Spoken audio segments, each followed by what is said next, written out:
Okay, we're going to change a head gasket on a 2016 Prius 3. Quick story.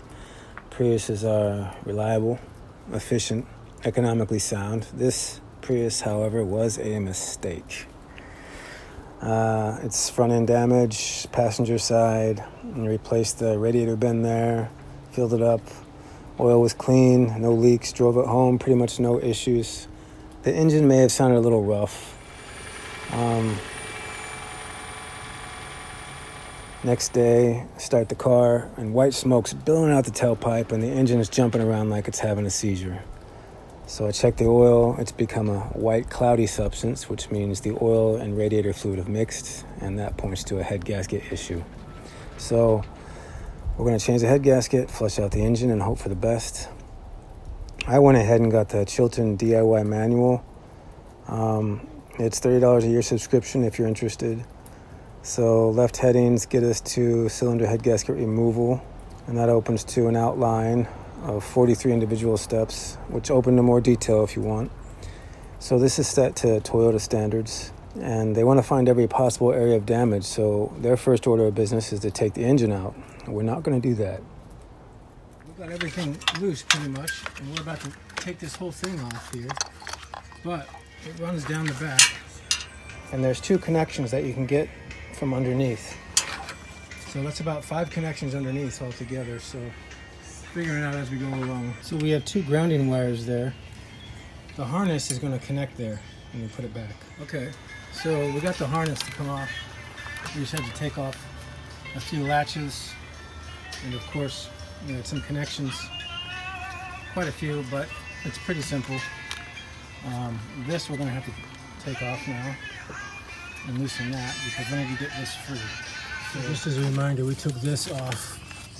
We had to get that shield out, we have to take this off, and this was sitting in here like this. And it holds onto a bolt right back in here. I realized I'm going to move this first, and that way I can get to these parts to move these, and that's probably going to make it easier to take the manifold off a little bit. But these have to come off nevertheless in order to get to the head. So, just as a note, I did talk to a Toyota mechanic, and he said this took him about 5 hours. But that's not including the process of having to take the header to get repaired because it was a little bent. And that's probably what we'll have to do as well. So we got it off. The only thing I would make a note of is this piece. It goes back on in there. We're going to remove the intake manifold. FYI, so the instructions I have kind of go through a general outline of doing even deeper work, and what's included in that is getting the head gasket off. So there's pre-moves towards the head gasket that are included for that deeper work that we don't need to do. You know, the instructions are there. They tell you everything you need to do, but we have to use a little common sense of the steps that we should ignore, and we could always do them along the way if we need to. The engine supported by the oil pan relieves the tension on the bolts and makes it easier to get this out of here. We're going to have to take this out to get this out. But the piece, it came loose pretty quick. Okay, we got the spark plugs, getting the spark plugs out to take the header off. So we're going to label these 1, 2, 3, 4 going left to right. Took the cover off. We pretty much have to stay here. I still got to take the spark plugs out, but we can't do much else until we take the chain cover off. Now, before we take the chain cover off, we're supposed to take the crankshaft off. But before we do that, you have to set it to cylinder 1 to the correct compression. So you'll follow these grooves to the mark. Same with the over here. There's a little mark, and down here, and I'll show you. But we need to take the crankshaft off before we take the chain cover assembly off. So I wasn't able to film it, but to get the camshaft off, right here, I had to use this. Now what this does is I took these out, and then I put the right threaded nuts in, which were these guys, bolts. And then with those in place, they just go right into the holes, and you bolt them down. That way, when you start taking this out, this is not going to move at all. Let me just show you real quick. So it ended up being like that, and then I had some wood on top so that once I moved it, this would stay still, and it worked just fine. So then after that, once this is free, this has to come off. This is a universal tool, okay, and that helps take the camshaft off. And what it does is it pulls it off. And you'll understand once you get one. These are universal, cost about $19. This cost me $30, but they wanted to charge $90. I went to Napa, but Napa made their own for $30. So just a heads up, it's about $50 for the tools. So what I found is this is movable. You don't want to move it too much, but you can bend it over to give you room. Just a heads up of what we're in for now. Is we've already taken the water pump off. It suggests to take off those gaskets, every gasket actually. There is an interesting step coming up. Here it is. They want us to put a piece of tape over that hole there, and then you're going to put some air pressure, 22 psi of air pressure. Loosen that, which we did. This is now a little loose, so it's unlocked. Okay, so we went ahead and did this pretty easily. That just slipped right off. No bolts. When the chain is loose, it just comes right off. That was 2 bolts, very easy. And the vibration dampener was 2 bolts as well. So now we're going to remove the chain subassembly. So we're taking the wrench onto the camshaft, turning it counterclockwise a little bit to loosen the tension on the chain, and then we should be able to get the chain off, and then we want to tighten it back to where it was. That's what the instructions say. So let's get to it.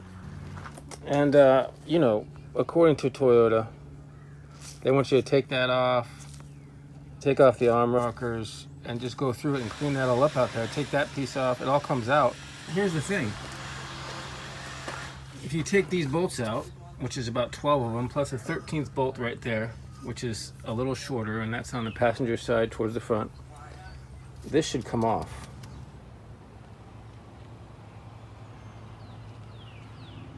So we're almost there. We need to disconnect this next, but I think we're getting pretty close to we can take this off. Now we're going to have to disconnect the fuel line because this whole thing's coming off. So we got 10 bolts, and they suggest to go from the outside and then work our way in, and of course to get them loose by hand first. So we took those bolts out, and this is actually ready to come. Here they are.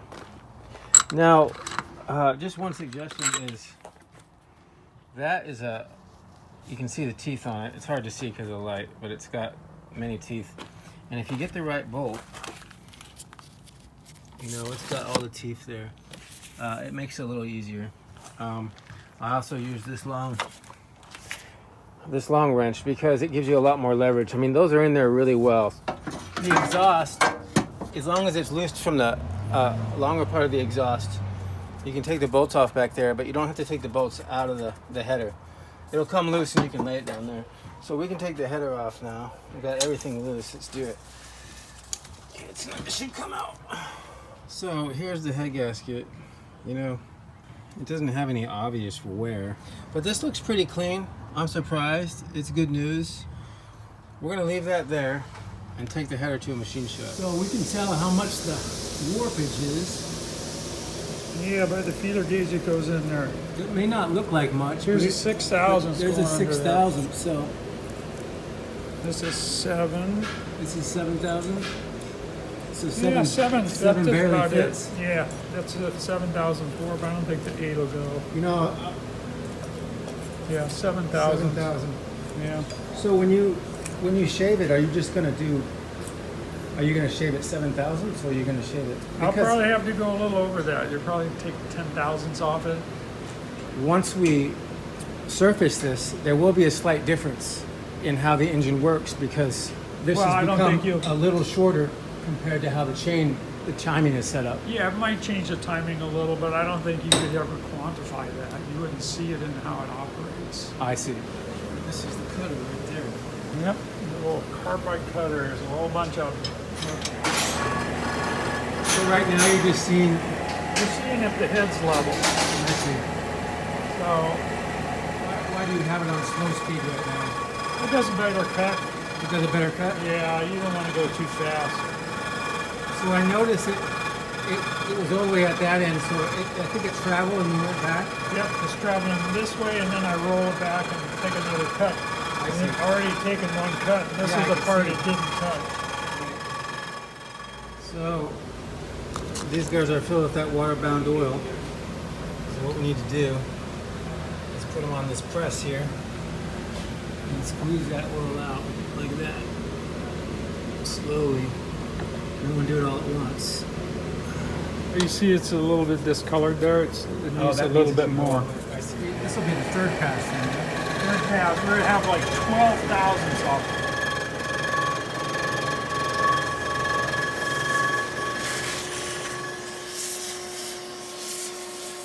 Okay, so we cleaned up the head. We got all the shavings off. And we put the head gasket on. And we're going to tighten these bolts in the correct order. The only problem I'm having here is if you see, it's not completely flush. And it should be.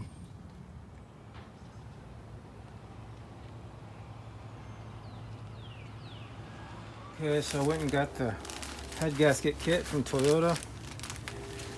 So we have an OEM head gasket which fits just as it should, perfectly level.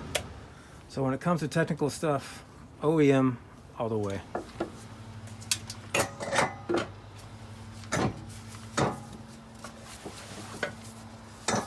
So we got new bolts as is recommended.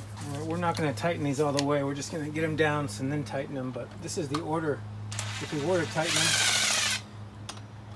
go middle first, and then an X pattern on the outside ones.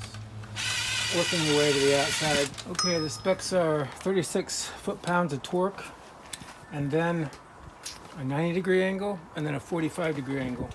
So we're going to do that in 3 different sections. You start from the middle and work your way out in an X pattern.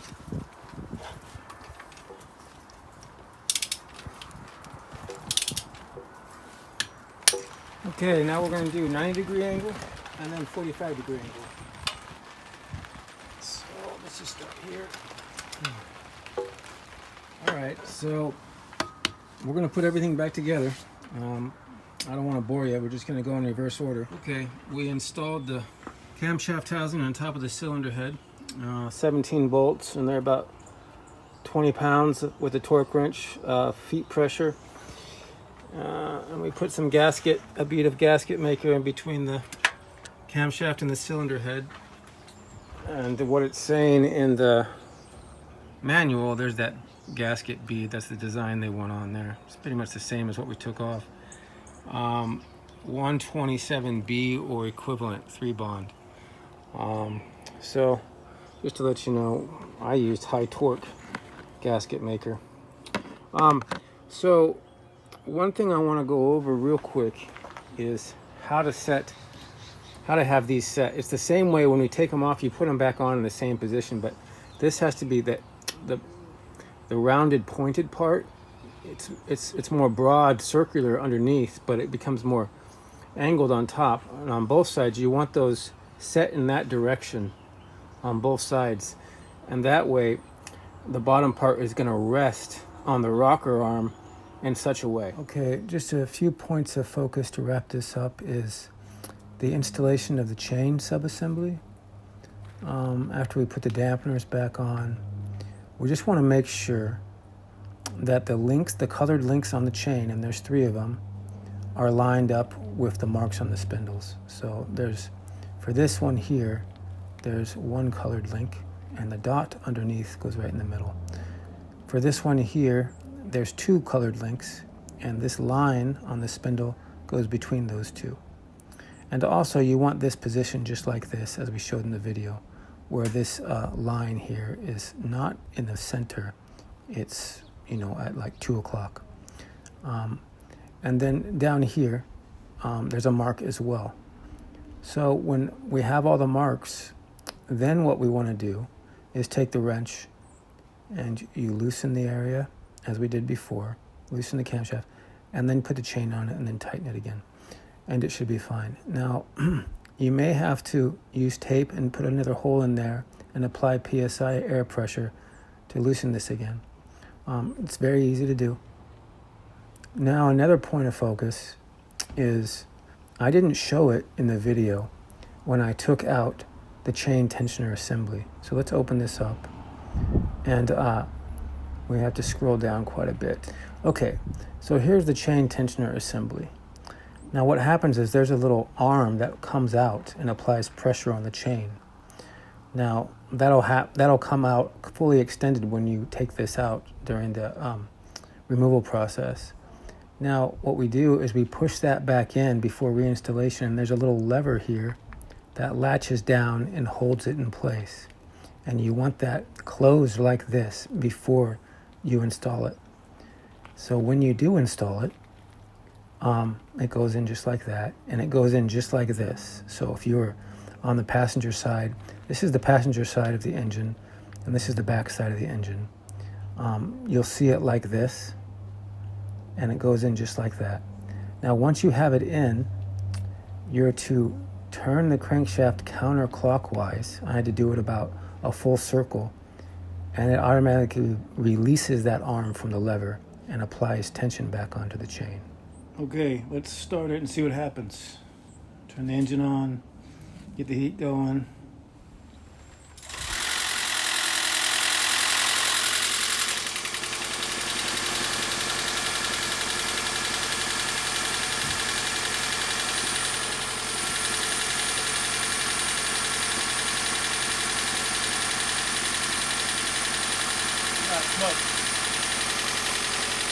Still burning some excess. And that's par for the course once the engine heats up, and this can go on for quite a while. But it's a lot less than it was the first time when we started it up.